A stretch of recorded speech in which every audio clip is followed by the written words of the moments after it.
Olá, meu nome é João Pedro. Vou falar sobre as estratégias organizacionais aplicadas à gestão e inovação tecnológica. O grupo é composto por Bruno Lopes, Diogo José, Rafaela Sampaio e Leonardo.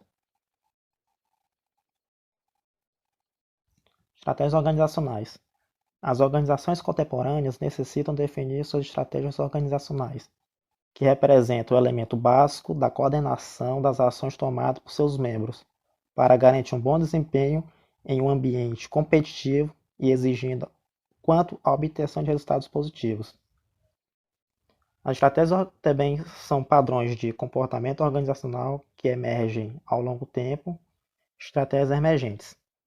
Um elemento de extrema relevância para a execução da estratégia de uma organização refere-se à sua estratégia tecnológica, que passamos a discutir na seção Estratégia Tecnológica.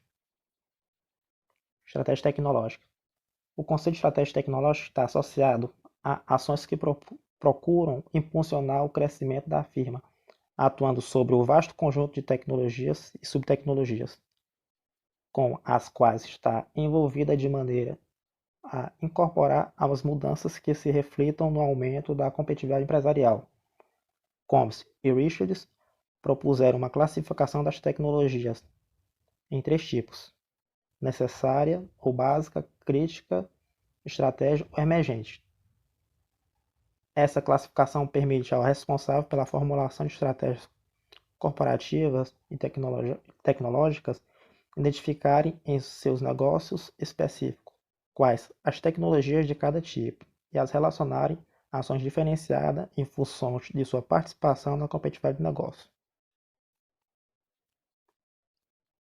Nesse quadro aqui nós temos as estratégias tecnológicas. Necessária ou básica envolve informações relativamente acessíveis à firma, imprescindíveis à operacionalização dos processos produtivos com os níveis de eficiência satisfatório e a geração de produtos que atendem a requisitos mínimos de qualidade, conformidade e nível tecnológico. Essas tecnologias posicionam a firma no nível mínimo de eficiência imposto pela concorrência do mercado. A crítica são as tecnologias que diferenciam a firma e podem ser desenvolvidas internamente por atividade de P&D, de projeto de engenharia ou de gestão de operação. Baseia-se na exploração de recursos específicos da firma que lhe confere vantagem em relação aos concorrentes efetivos e potenciais, as interações com universidades, institutos de pesquisa ou fornecedores. Podem ser por meio eficaz de acesso a competências complementares, que reforçam a competitividade da firma. Estratégias ou emergentes. São tecnologias com potencial para mudar a base da concorrência, assumem particular relevância de ambientes sujeitos a intensas transformações tecnológicas, costumam estar associadas a diversas fontes de certeza, uma vez que atributos técnicos e econômicos não podem ser definidos ex ante com maior clareza. Neste caso, a aquisição de informações pode envolver elevados custos, por isso é comum que ela esteja viabilizada por meio de articulações com outros agentes, dentre as quais destacam universidades e institutos de pesquisa. Obrigado. Bom, meu nome é Rafaela e eu vou dar continuidade falando sobre a tipologia de Freeman. Freeman, ele vai propor uma outra forma de abordagem dessa questão referente a essas estratégias tecnológicas. Bom, na perspectiva dele, ele vai o quê? Ele vai relacionar a estratégia tecnológica ao ritmo de incorporação de inovações tecnológicas pelos agentes. A tipologia proposta por ele, ela vai diferenciar 6 tipos de estratégias tecnológicas, que elas vão ser apresentadas em ordem decrescente de intensidade do esforço tecnológico e uma ordem crescente de aversão ao risco. Elas são caracterizadas da seguinte maneira: estratégia ofensiva, onde parte da suposição de que existem vantagens significativas em ser o primeiro a introduzir novas tecnologias no mercado. A estratégia defensiva, que pressupõe que é interessante acompanhar de perto os inovadores mais agressivos, sem, no entanto, ser o pioneiro. A estratégia imitativa, que concentra-se no esforço de administrar a sua defasagem em relação aos mais inovadores. A estratégia dependente, que é adotada por agentes que se encontram subordinados a relações de subcontratação que determinam seu ritmo quanto à inovação. A estratégia tradicional, que caracteriza-se pela ausência de inovações tecnológicas expressivas. E a estratégia oportunista, que procura nichos de mercado que não interessam aos inovadores líderes. Geralmente está associado com produção em pequena escala. Em geral, a escolha de uma estratégia tecnológica é influenciada por 3 fatores-chave: as competências tecnológicas previamente acumuladas, os estímulos provenientes do ambiente competitivo e o acesso a competências complementares disponíveis no ambiente técnico-científico. Nenhum órgão público deve esperar trabalhar na fronteira tecnológica de todas as tecnologias de suas operações, e as escolhas nesse campo são ditadas pela estratégia organizacional. Efetivamente, os órgãos traçarão estratégias tecnológicas apenas para aquelas tecnologias que considerem de impacto relevante.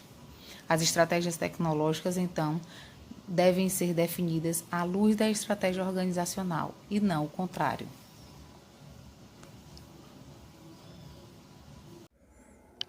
Bem, eu sou o aluno Leonardo, vou dar continuidade à apresentação do seminário. Vou falar sobre a operacionalização das estratégias tecnológicas. De forma a operacionalizar suas estratégias tecnológicas, os agentes podem trabalhar em frentes variadas de ações, que devem se compatibilizar. Fontes de tecnologias internas e externas são utilizadas nesse esforço. O quadro que nós vamos mostrar abaixo, ele relaciona as fontes de tecnologias mais utilizadas pelas empresas. As fontes são o desenvolvimento tecnológico próprio, que temos como exemplo P&D, engenharia reversa e experimentação. Contratos de transferência de tecnologia, exemplos, licenças e patentes, contratos com universidades e centros de pesquisa. Tecnologia incorporada, exemplos, máquinas, equipamentos e softwares embutidos. Conhecimento codificado, exemplos, livros, manuais, revistas, técnicas, internet, feiras, exposições, softwares, custos, empresas educacionais, programas educacionais. Conhecimento tático, consultoria, contratação de RH experiente, informações de clientes, estágios e treinamentos práticos. Aprendizado cumulativo, exemplos, processo de aprender fazendo, usando, interagindo, etc., devidamente documentado e difundido pela empresa. Vamos falar agora que as empresas geralmente elas concentram seus esforços nos processos mais próximos às suas atividades comerciais, de modo que o Estado, por meio de universidades e de institutos de pesquisa governamentais, exerça um papel fundamental na expansão do conhecimento e da base científica. No entanto, para que haja efetiva transferência de conhecimento, é necessário que se tenha capacidade para absorver tal conhecimento.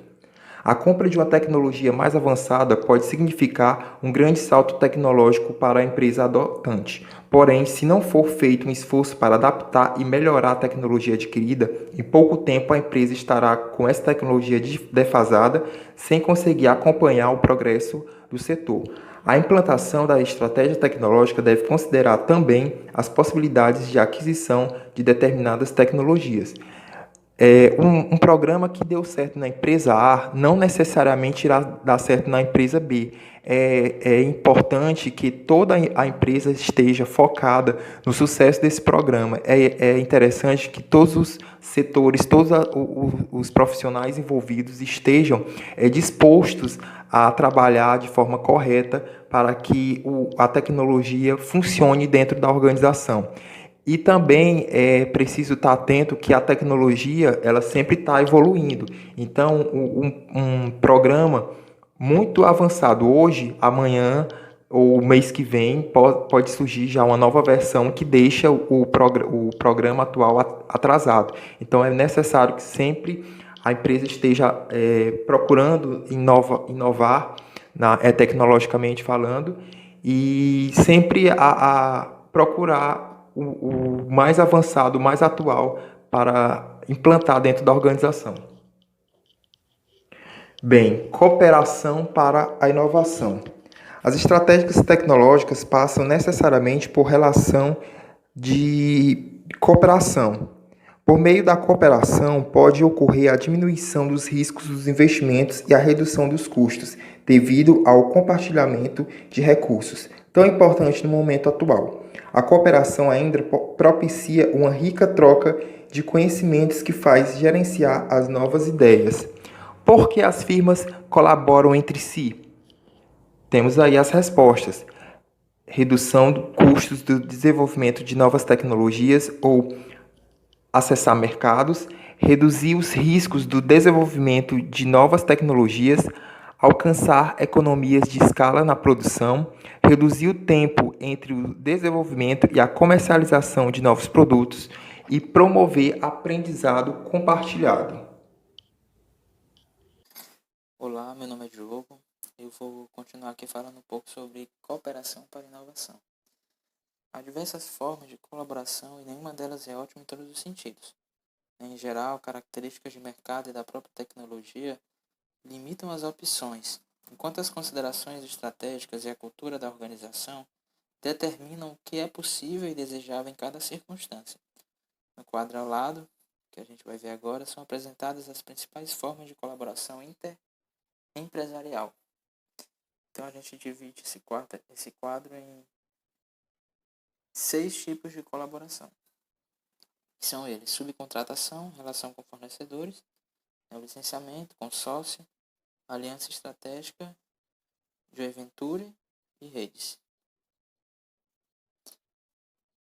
Então vamos ao primeiro tipo de colaboração, que é subcontratação e relações com fornecedores.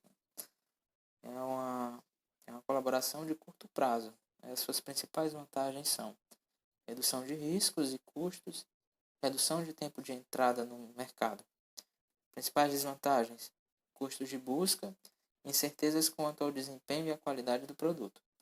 Outro tipo de colaboração é o licenciamento, com a duração típica e um prazo fixo. As principais vantagens: a principal vantagem é a aquisição de tecnologia. E uma desvantagem, que é o custo de transação, que são os custos e restrições contratuais. Agora vamos para o consórcio, duração típica a médio prazo. Vantagens: compartilhamento de expertise, de padronização e de custos. Desvantagens: vazamento de informação, conhecimento, diferenciação subconsequente. Mais um tipo de colaboração: aliança estratégica. A duração típica é uma duração flexível. Vantagens: baixo compromisso, usada para acesso a mercados.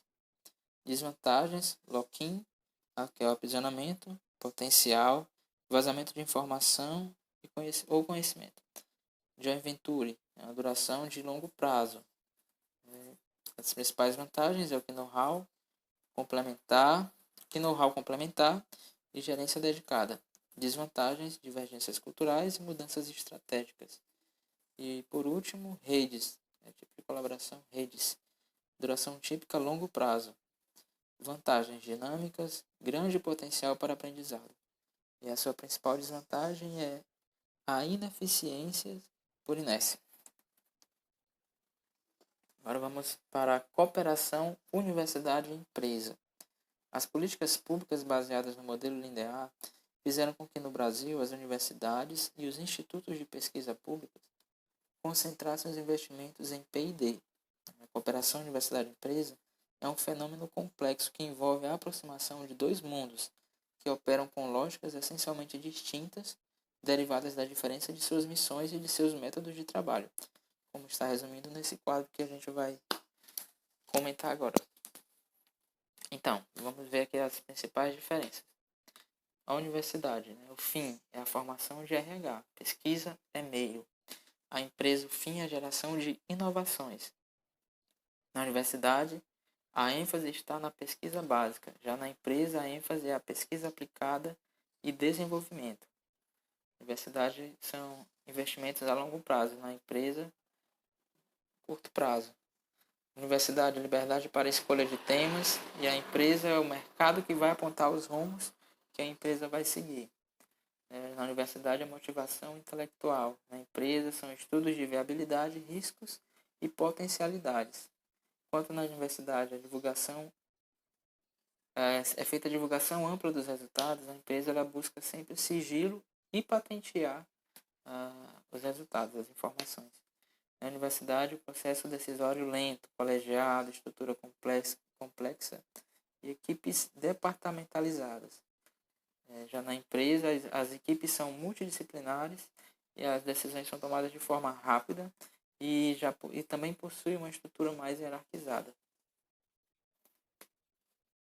Cooperação universidade-empresa. Vamos continuar comentando um pouco. Como as empresas podem se beneficiar da cooperação com as universidades?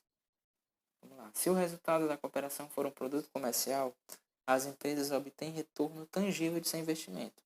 Mantém-se a par de avanços científicos em suas áreas de atuação. Consegue acesso à mão de obra altamente qualificada, às instalações e aos equipamentos modernos.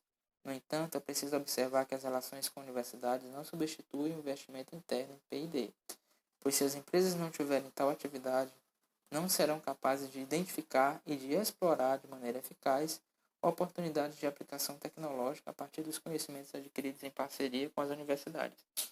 Reduzem riscos e custos da pesquisa, treinam funcionários e melhoram a imagem e prestígio perante a sociedade. E obrigado aí pela atenção.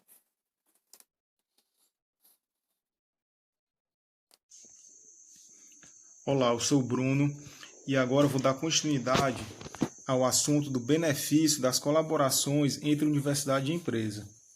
O colega ressaltou no slide passado que os benefícios que as empresas podem ter com as universidades. E agora eu vou ressaltar os benefícios que a universidade podem ter quando em cooperação com as empresas. Então, aqui a gente expôs algumas características. Que benefícios poderiam ser esses? No caso, se houver um produto comercial, as universidades se tornam acessíveis à sociedade e os resultados de suas pesquisas.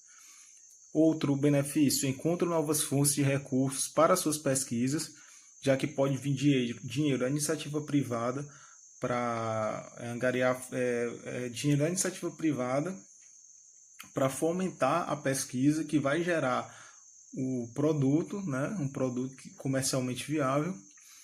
Se encontram novos temas de pesquisa originados a partir de problemas da indústria. A aproximação entre universidade e empresa geram atividades de ensino e pesquisa de problemas reais, com a revisão do conteúdo e a oferta de disciplinas, e demonstram a sua utilidade socioeconômica, especialmente para órgãos financiadores públicos. Esse talvez seja um dos maiores benefícios dessa cooperação, o benefício gerado, o benefício socioeconômico. A empresa ganha, porque vai ter um produto de qualidade, um produto vai ser produzido alguma coisa, espera-se que seja de qualidade, né? E a sociedade ganha, porque vai ter o retorno, tanto o retorno científico, que a pesquisa gera, quanto o produto em si, que vai estar disponível no mercado para compra.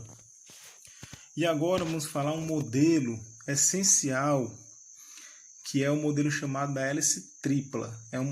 Como o próprio nome diz, é um modelo que abrange 3 entidades: a academia, o Estado e a indústria. E esse modelo ele exemplifica essa relação trilateral entre esses 3 órgãos, que nada mais é o modelo que é o desenvolvimento de uma rede de relacionamento muito próximo entre a academia, o governo e as empresas. E qual o objetivo dessa relação tripla? É concretizar um ambiente para inovação constituído por empresas de base tecnológica originadas a partir de pesquisas acadêmicas, iniciar iniciativas trilaterais para o desenvolvimento econômico baseado no conhecimento e alianças estratégicas entre grandes e pequenas empresas que operam em áreas distintas, com níveis diferentes de tecnologia, laboratórios governamentais e grupos de pesquisa acadêmica. A interseção entre academia, Estado e indústria gera essa rede trilateral e organizações híbridas. Híbridas por quê? Porque a junção dos três elementos envolvidos, os três órgãos envolvidos: a academia, que no caso serão as universidades, com conhecimento, fomentando o conhecimento acadêmico; o Estado, dinheiro público investido nessa relação trilateral; e a indústria, que investe, assim como o Estado, investe um recurso financeiro para que haja a pesquisa, desenvolvimento e extensão do produto a ser futuramente ofertado no mercado. Então, é uma relação extremamente benéfica para os três lados citados no modelo.